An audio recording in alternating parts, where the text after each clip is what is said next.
Well, it's been a long time coming, but finally, after decades of living with what's basically a farce, we get Godzilla versus King Kong in all its true epicness.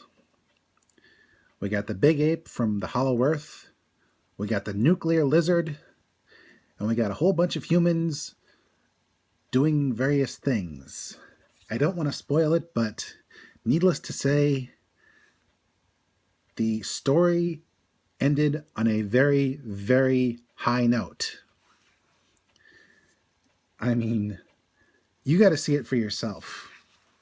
Once again, the returning cast, including Millie Bobby Brown and the guy from Early Edition, are decent, although they're sort of the B team.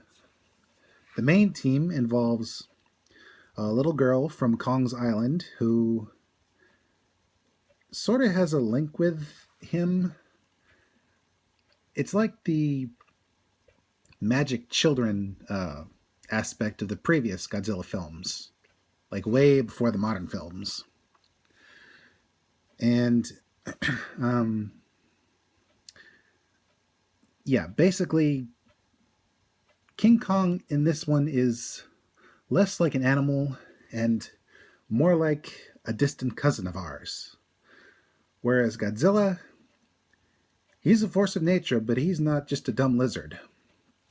And the reason for their brawling is definitely one I don't want to spoil. You just got to see it for yourself. Online, at home, or in the theater wearing a mask. I don't care where you see it, but you got to see it. Although, you got to see every single modern Godzilla and King Kong film beforehand. Otherwise, you're going to be totally lost.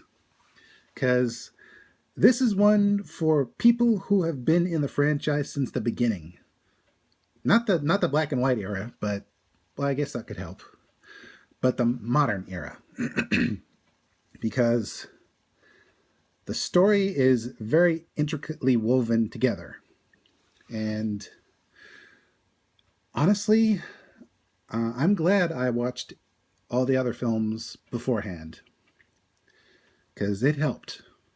In fact, I'm glad I saw a review, a very detailed review, of the original Godzilla vs. Kong film, because there were a couple of references.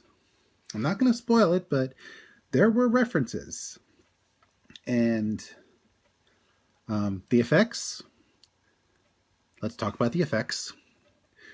They may have been a tiny bit less polished than they could have been, but you were able to lose yourself in the moment. As far as I'm concerned, these Titans were real. They had weight. They really looked like they were smashing into buildings. And the people who made the film accounted for a couple of plot holes. I'm not going to say what, but you'll notice them when we get into the fights. Overall, I'd have to say this version of Godzilla vs. Kong makes the original film look extremely amateurish, but then again, it was made in like the 60s or 70s, I think. So we got to give them a little bit of slack. But this version is the version the modern people deserved. This is Mr. J signing out and reminding you, this may be the end of the franchise, but let's hope they change their mind and give us Space Godzilla.